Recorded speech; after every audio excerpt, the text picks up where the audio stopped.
Welcome to Kannan info Tamil. நம்ம இன்னைக்கு என்ன டாபிக் பார்க்க போறோம் அப்படின்னா, சமீபத்துல national security advisor Ajit Doval ரஷ்யாவுக்கு ஒரு முக்கியமான பயணம் போயிருந்தாரு. தற்போது அடுத்ததா செப்டம்பர் 30 பிரான்சுக்கு அஜித் தோவால் ஒரு முக்கியமான பயணம் செய்ய போறாரு. இந்த பயணம் இந்தியா மற்றும் பிரான்சுக்கு இடையிலான இராணுவ ரீதியிலான உறவை மிகப்பெரிய அளவுல அதிகரிக்கும் அப்படின்னு சொல்லப்படுது. அது மட்டும் இல்லாம இந்திய முப்படைகளுக்கு இருக்கக்கூடிய முக்கியமான 3 பிரச்சனைகளுக்கு திரு அஜித் தோவால் அவர்களோட இந்த சுற்றுப்பயணத்தின் போது தீர்வு காணப்படும் அப்படின்னு டிஃபென்ஸ் எக்ஸ்பர்ட் சொல்றாங்க. அஜித் தோவால் அவர்களோட இந்த சுற்றுப்பயணத்தின் போது பிரான்ஸ் மற்றும் இந்தியாவுக்கு இடையில் என்னென்ன பேச்சுவார்த்தைகள் நடத்தப்படுவதற்கு வாய்ப்பு இருக்கு, இந்தியாவுக்கு என்ன 3 பிரச்சனைகள் இருக்குது, அதற்கு பிரான்ஸ் இந்தியாவுக்கு எப்படி உதவி செய்ய முடியும் அப்படிங்கிறது குறித்து நம்ம டீட்டெயிலா இந்த வீடியோல பார்க்கலாம். இந்த வீடியோல நிறைய இன்ட்ரெஸ்டிங் ஃபேக்ட்ஸ் இருக்கு ஃப்ரெண்ட்ஸ், அதனால வீடியோ ஸ்கிப் பண்ணாம கடைசி வரைக்கும் பாருங்க. நம்ம சேனல்ல டிஃபென்ஸ் மற்றும் ஜியோபாலிட்டிக்ஸ் சம்பந்தமா தினம் ஒரு வீடியோ பப்ளிஷ் பண்ணிட்டு இருக்கோம். உங்களுக்கு நம்ம சேனல்ல பப்ளிஷ் பண்ணக்கூடிய வீடியோஸ் பிடிச்சிருந்துச்சுன்னா சேனலை சப்ஸ்கிரைப் பண்ணி சப்போர்ட் பண்ணுங்க.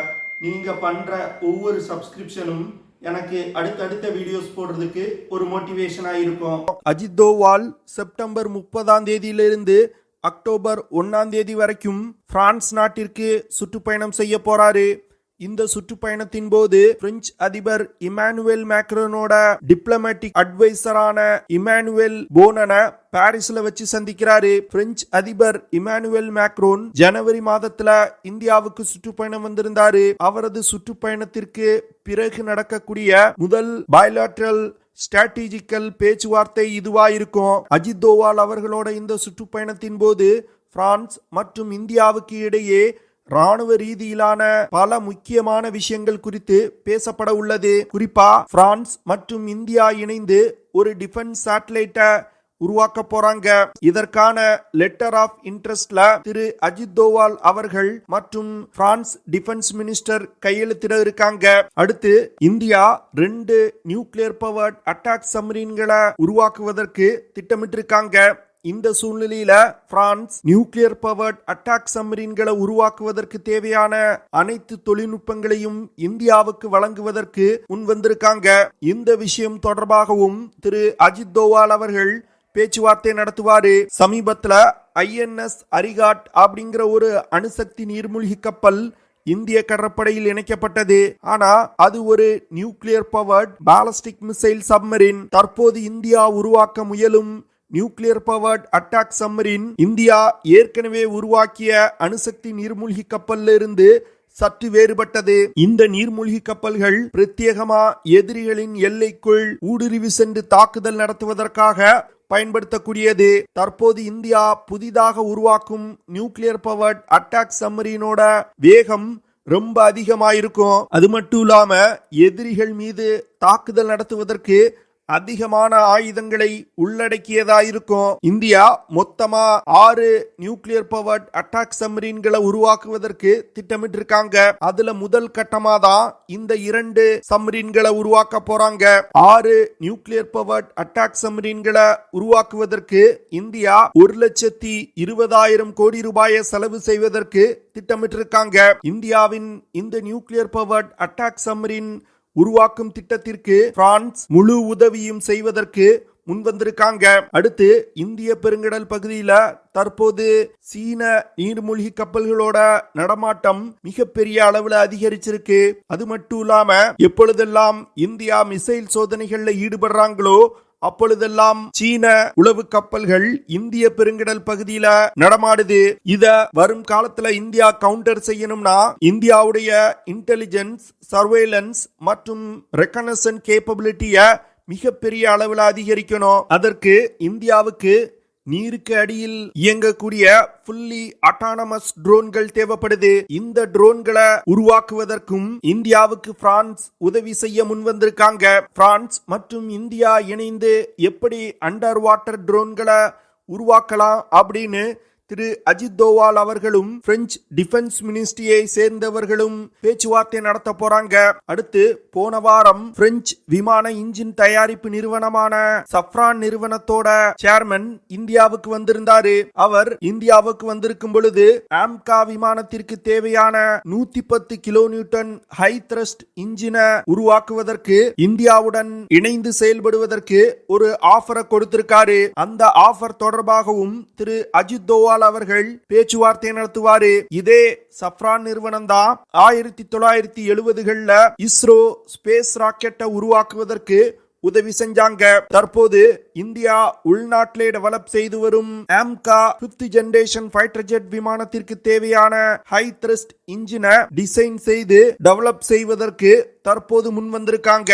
அது மட்டும் இல்லாம ஆம்கா ப்ராஜெக்டுக்காக உருவாக்கப்படும் ஹை த்ரஸ்ட் இன்ஜினோட 100% டெக்னாலஜியை இந்தியாவுக்கு கொடுப்பதற்கு முன் வந்திருக்காங்க. அது மட்டும் இல்லாம விமான இன்ஜின் தயாரிப்பிற்கு தேவையான அட்வான்ஸ் மெட்டல்களை உருவாக்குவதற்கு இந்திய விஞ்ஞானிகளை ட்ரெயின் செய்வதற்கும் முன் வந்திருக்காங்க. சஃப்ரான் நிறுவனத்திற்கு ஹை த்ரஸ்ட் இன்ஜினை உருவாக்கும் கான்ட்ராக்டை இந்தியா கொடுத்தாங்கன்னா அந்த இன்ஜினோட ரைட்ஸ் முழுவதையும் இந்தியாவுக்கு கொடுப்பதற்கு அந்த நிறுவனம் ஒப்புக்கொண்டிருக்காங்க. இதன் மூலமா இந்தியானால ஆம்கா விமான ப்ராஜெக்டுக்கு அந்த இன்ஜினை பயன்படுத்துவது மட்டுமல்லாமல் வரும் காலத்துல பல நாடுகளுக்கு ஏற்றுமதியும் செய்ய முடியும். அடுத்து சஃப்ரான் நிறுவனம் புதிதாக உருவாக்கப்படும் ஹை த்ரஸ்ட் இன்ஜின்ல ஏதாவது அப்கிரேட் செய்யணும்னா அதற்கும் உதவி செய்வதற்கு ஒப்புதல் கொடுத்திருக்காங்க. சஃப்ரான் நிறுவனம் இது போன்ற பல ஆஃபர்களை இந்த ஹை த்ரஸ்ட் இன்ஜினை உருவாக்குவதற்கு இந்தியாவுக்கு கொடுத்திருக்காங்க.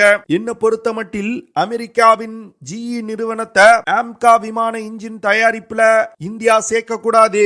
ஏன்னா தேஜஸ் விமானத்திற்கு தேவையான இன்ஜின்களை சப்ளை செய்வதிலேயே அவங்க பல குளறுபடிகளை செய்றாங்க. இது என்ன பொறுத்தமட்டில் அமெரிக்கா செய்யக்கூடிய சில ராஜதந்திர வேலைகள் போல தெரியுது. அதனால இந்தியா பிரான்ஸ் நாட்டின் சஃப்ரான் நிறுவனத்துடன் இணைந்து ஹை த்ரஸ்ட் இன்ஜினை உருவாக்கலாம் அப்படின்னு நான் நினைக்கிறேன். நீங்க என்ன நினைக்கிறீங்க அப்படிங்கறத கமெண்ட் பண்ணுங்க. அடுத்து இந்திய கடற்படையின் விமானம் தாங்கி போர்க்கப்பல்கள்ல பயன்படுத்துவதற்கு இந்தியா 26 ரஃபேல் போர் விமானங்களை வாங்குவதற்கு பிரான்சுடன் பேச்சுவார்த்தை நடத்தி வந்துகிட்டு இருக்காங்க. அந்த விஷயம் குறித்தும் திரு அஜித் தோவால் அவர்களோட இந்த சுற்றுப்பயணத்தின் போது சில முக்கியமான முடிவுகள் எடுக்கப்படுவதற்கு வாய்ப்பு இருக்கு. அடுத்து பிரெஞ்சு நேவல் குரூப் நிறுவனம் ப்ராஜெக்ட் 75 திட்டத்தின் கீழ் இந்தியாவுக்கு கல்வரி கிளாஸ் டீசல் அட்டாக் சப்மரீன்களை உருவாக்கி கொடுத்திருக்காங்க. தற்போது இந்தியாவுக்கு கூடுதலா 3 கல்வரி கிளாஸ் சப்மரீன்கள் தேவைப்படுது. அது தொடர்பாகவும் திரு அஜித் தோவால் அவர்கள் பேச உள்ளாரு. அடுத்து இந்திய விமானப்படையோட ஸ்குவாட்ரன் ஸ்ட்ரென்த் நாளுக்கு நாள் குறைஞ்சு வந்துகிட்டே வருது. அதனால அதை அதிகரிப்பதற்கு பிரான்சிடமிருந்து அதிக எண்ணிக்கையில ரஃபேல் போர் விமானங்களை வாங்குவதற்கு இந்தியா திட்டமிட்டிருப்பதா டிஃபென்ஸ் எக்ஸ்பர்ட் சொல்றாங்க. அதற்கான பேச்சுவார்த்தையிலும் திரு அஜித் தோவால் ஈடுபடுவாரு. பிரான்ஸ் மற்றும் இந்தியாவுக்கு இடையிலான ராணுவ ரீதியிலான உறவுகள் சமீப காலங்கள்ல மிகப்பெரிய அளவில் அதிகரிச்சிருக்கு. பிரான்ஸ் இந்தியாவுக்கு அட்வான்ஸ் வெப்பன் சிஸ்டங்களை மிகப்பெரிய அளவில் சப்ளை செஞ்சு வந்துகிட்டு இருக்காங்க. பிரான்ஸ் மற்றும் இந்தியா பல ஸ்ட்ராட்டஜிக்கல் முக்கியத்துவம் வாய்ந்த விஷயங்கள்ல இணைந்து செயல்பட்டு வந்துகிட்டு இருக்காங்க. இது தவிர பாரத பிரதமரோட உக்ரைன் ரஷ்யா பயணம் மற்றும் அஜித் தோவாலோட ரஷ்ய பயணத்தின் போது ஏற்பட்ட முன்னேற்றங்கள் குறித்து பிரெஞ்சு அதிபரிடம் திரு அஜித் தோவால் அவர்கள் பேச உள்ளாரு. அடுத்து பிரான்ஸ் மற்றும் இந்தியா இந்தோ பசிபிக் ரீஜியன்ல எப்படி இணைந்து செயல்படுவது, சீனாவுடைய அச்சுறுத்தலை வரும் காலத்துல எப்படி சமாளிப்பது போன்ற பல விஷயங்கள் குறித்து அஜித் தோவால் அவர்கள் பேச போறாரு. அடுத்து மத்திய கிழக்கு நாடுகள்ல நடக்க டெவலப்மெண்ட்ஸ் குறித்தும் இரு நாடுகளும் பேச போறாங்க. ஹவுத்தி போராளிகள் ரெட் சி பகுதியில பயணிக்கக்கூடிய வர்த்தக கப்பல்கள் மீது தாக்குதல் நடத்துவது தொடர்பாகவும் பிரான்ஸ் மற்றும் இந்தியா இணைந்து சில முக்கியமான விஷயங்கள்ல முடிவெடுக்க போறாங்க. திரு அஜித் தோவால் பிரான்சிடம் India Middle East Europe Economic Corridor திட்டம் குறித்தும் பேச உள்ளாரு. France India Middle East Europe Economic Corridor திட்டத்திற்கு தன்னோட முழு ஆதரவையும் தெரிவிச்சிருக்காங்க. அது மட்டும் இல்லாம இந்தியாவுக்கு அந்த திட்டத்துல உதவி செய்வதற்கு ஒரு ஸ்பெஷல் அதிகாரியையும் பிரான்ஸ் அப்பாயிண்ட் செஞ்சிருக்காங்க. அடுத்து பங்களாதேஷ்ல தற்போது நிலவக்கூடிய சூழ்நிலை, ஸ்ரீலங்கால நடக்க உள்ள தேர்தல் போன்ற பல விஷயங்கள் குறித்து இரு நாடுகளும் பேச உள்ளாங்க. என்ன பொறுத்தமட்டில் இந்தியா அமெரிக்காவை நம்புவதை விட பிரான்ஸை நம்பலாம். பல விஷயங்கள்ல பிரான்ஸ் மற்றும் இந்தியாவுக்கு இடையிலான பார்வை ஒத்து போகுது. குறிப்பா உக்ரைன் ரஷ்யா போர் விஷயத்தை எடுத்துக்கிட்டீங்கனாலும் பிரான்ஸ் ரஷ்யாவுடனான பேச்சுவார்த்தைக்கு முழு ஆதரவு தெரிவிக்காங்க. ஆனா மற்ற ஐரோப்பிய நாடுகள் அமெரிக்காவுக்கு பயந்து பிரான்ஸ் எடுத்த முடிவு போன்று எடுக்க மாட்டேங்கிறாங்க. என்னதான் குவாட் போன்ற அமைப்புல அமெரிக்கா, ஆஸ்திரேலியா, ஜப்பான் போன்ற நாடுகளுடன் இந்தியா இணைந்து செயல்பட்டாலும் இந்தியாவுடைய உண்மையான நண்பனா இருப்பது பிரான்ஸ் தான். இந்திய ராணுவத்தை வலிமைப்படுத்துவதற்கு தேவையான அனைத்து வித டெக்னாலஜியை கொடுப்பதற்கும் பிரான்ஸ் முன் வந்திருக்காங்க. வரும் காலத்துல பிரான்ஸ் மற்றும் இந்தியாவுக்கு இடையிலான ராணுவ ரீதியிலான உறவுகள் இன்னும் மிகப்பெரிய அளவுல வளர்ச்சி அடையும் அப்படின்னு டிஃபென்ஸ் எக்ஸ்பர்ட் சொல்றாங்க. ஓகே ஃப்ரெண்ட்ஸ், நம்ம வீடியோவோட நிறைவு பகுதிக்கு வந்துட்டோம். இதெல்லாம் தான் நான் உங்ககிட்ட ஷேர் பண்ணணும் அப்படின்னு நினைச்ச விஷயங்கள். ஐ ஹோப் நான் ஷேர் பண்ண விஷயங்கள் உங்களுக்கு பிடிச்சிருக்கும்னு நினைக்கிறேன். அப்படி பிடிச்சிருந்துச்சுன்னா ஷேர் பண்ணுங்க, லைக் பண்ணுங்க, கமெண்ட் பண்ணுங்க.